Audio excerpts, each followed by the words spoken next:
Bonjour Pierre. Bonjour. Alors, première question, comment définirais-tu ton humour?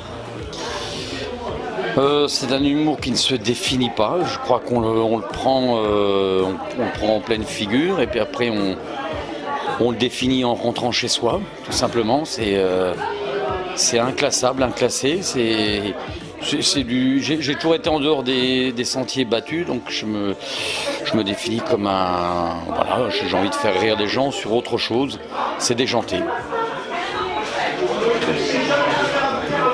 Quel a été le déclic de faire rire au départ?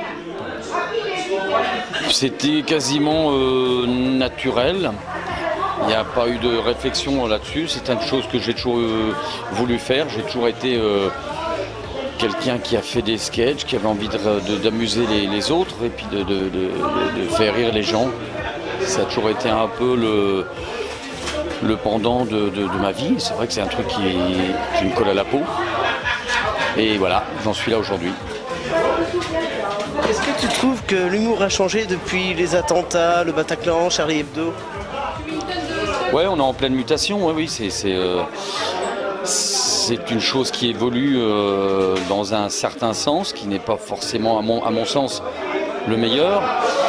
Parce que des proches qui était un des piliers dans ce domaine-là, a toujours dit qu'on peut rire de tout, mais pas avec tout le monde. Et c'est ce qui se passe en ce moment, et encore en moins bien, parce que je pense qu'on rit de moins en moins de tout. En tout cas, on est un peu contraint de rire de moins en moins de tout, et c'est un peu dommage. Je crois que le rire, ça reste une expression universelle et qu'il ne faut pas le perdre. C'est un signe précurseur de mauvaises choses. On n'arrive plus à rigoler des autres, de rigoler de soi-même, de se moquer de la vie, quoi. C'est important. C'est important d'avoir un recul là-dessus et de s'en amuser. Comment est né le personnage de Momo?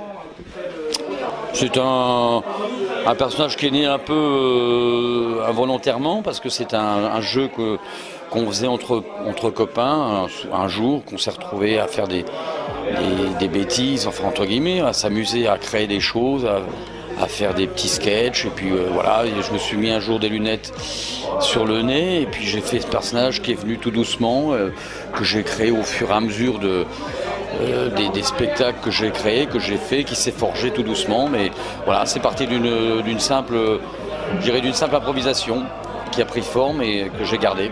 En quelle année tu l'as fait naître, ce personnage? C'était je pense en 1900, siècle dernier, en 1980. Donc voilà, puis après il est parti, je l'ai gardé un certain nombre d'années, et il a eu son succès, un gros succès en Belgique pour une émission de télé. Et puis, bon an, mal an, il a continué sa route. Et il est encore là. Une question un peu dans les ordres. Ah bon, on te retrouve sur les planches pour La Bonne Planque, cette année. Donc, c'est de Frédéric Martin et Anthony Hetler. Oui, Anthony Hetler, c'est une troupe. Enfin, on a monté une compagnie en Suisse et on reprend toutes les comédies de boulevard. On a fait du Ray Kounet, on a fait André le Magnifique. On a fait Le Bison Voyageur, et là on a repris La Bonne Planque en tournée qu'on a créée en 2016 et qui a eu un énorme succès en Suisse et qu'on a dû reprendre cette année parce qu'il y avait tellement de demandes là-dessus.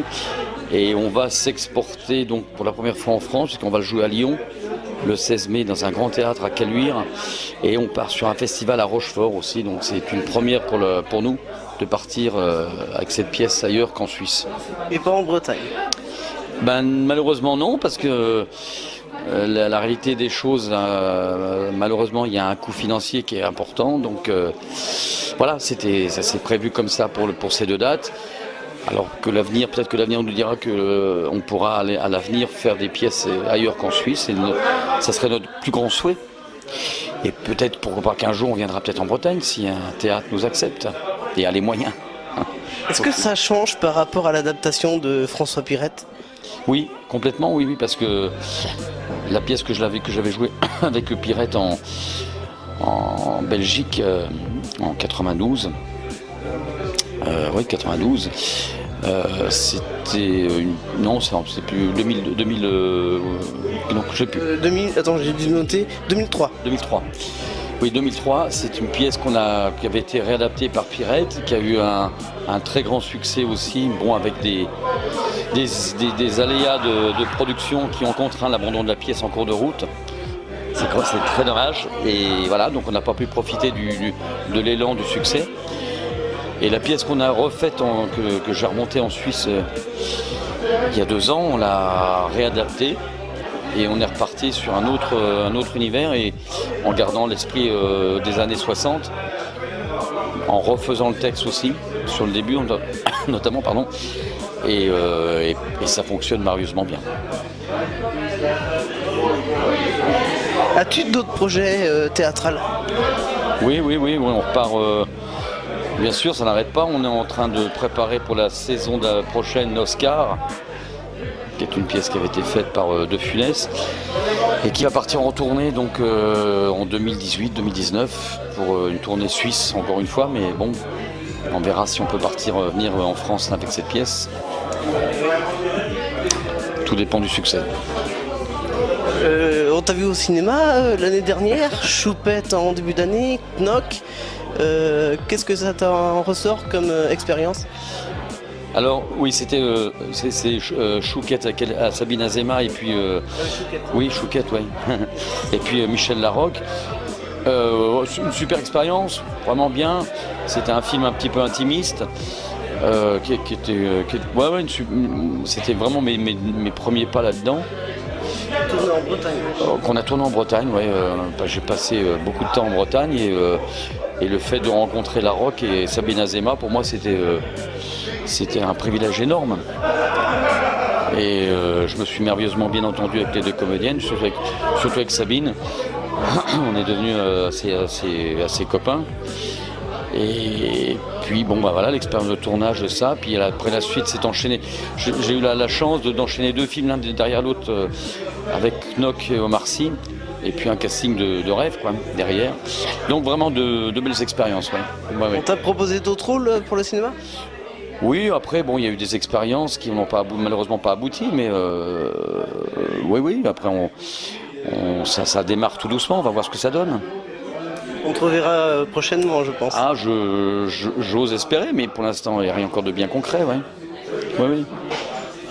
J'ai vu que tu as été décoré de la Légion d'humour par Patrick Sébastien. Oui. C'était pour la déconne ou...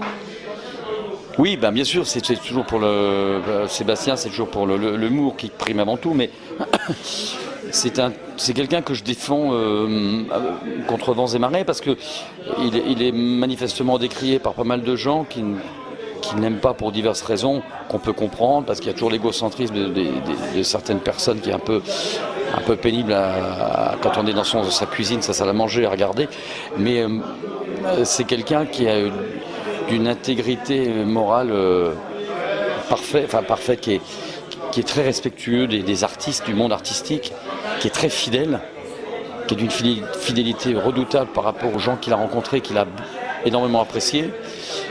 Moi, je sais que c'est quelqu'un qui m'appelle régulièrement pour me demander de venir faire son émission, alors que j'ai pas spécialement de choses à vendre, alors que dans ce monde-là, malheureusement, c'est souvent ce qui prime avant tout, si on fait une télé parce qu'on a une salade ou des cornichons à vendre.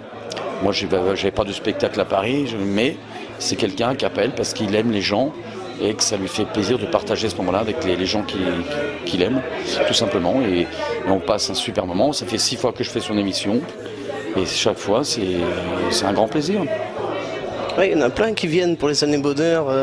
Laurent Chandemerle notamment aussi. Bah oui, Laurent a fait pas mal de fois l'émission, oui. Alors bon, aujourd'hui, elle est un peu sur la sellette parce qu'il y a une mode qui fait de rajeunissement sur France 2 avec la nouvelle directrice qui a décidé de virer tous les piliers de la chaîne confirmés pour diverses raisons qui ne sont pas toujours justifiées, malheureusement. Donc on verra ce que ça donne sur l'avenir de ces télévisions, parce qu'on n'a plus de vitrine, les artistes n'ont plus de vitrine. Enfin, ceux qui ne sont pas médiatisés comme je le suis n'ont plus de vitrine. Et si Sébastien disparaît, on n'aura plus l'occasion de passer dans une émission de télé. Voilà, on en est là. J'ai su aussi que tu es passé aux grosses têtes. C'était tes démarrages en France. Oui, oui, les grosses têtes, oui. J'ai eu l'occasion de travailler avec Philippe Bouvard pendant pas mal de temps. Une belle expérience aussi à Bobino. J'ai eu l'occasion de travailler avec lui parce que je sais qu'il m'appréciait beaucoup par rapport à mon boulot et qui m'a proposé de faire j'ai fait les grosses têtes radio avec lui. C'est une expérience assez singulière avec Léon Zitrone qui était encore de ce monde et Sim. C'est une émission que je n'oublierai pas. Et puis après, il y a pour les 35 ans des grosses têtes, oui, j'ai eu l'occasion de revenir parce que Philippe Chevalier m'a appelé pour demander de Chevalier Las Palais pour faire un sketch avec lui. Et on a fait l'émission ensemble. Et on a bien rigolé. Et maintenant, c'est une série de plutôt, donc il y a un choix à faire. Donc plutôt humour français ou humour anglais? Je ferai une réponse de Normand, je dirais les deux, mon capitaine, parce que je suis friand d'humour anglais. Pour moi, c'est une référence, une référence de l'humour avec un grand H, parce que les Anglais ont ce sens du rire qu'on n'a pas nous, les Latins. C'est-à-dire que c'est de faire rire avec une espèce de premier degré impassible. Et moi, ça me fait sauter en l'air parce que je trouve tellement des bénils qu'on a pas mal décriés. Je dis que c'est fantastique parce que c'est du burlesque, c'est de l'humour. Faut pas dire il n'y a pas d'humour facile. C'est de l'humour visuel, c'est de l'humour léger, mais qui est excessivement bien travaillé et il y a un travail de dingue derrière. Donc nous, on le reçoit comme un truc assez léger pour certaines personnes. Il y a des Mr Bean qui sont pareils, qui sont des types merveilleux. Enfin, c'est du burlesque, c'est de l'absurde, puis c'est bien foutu.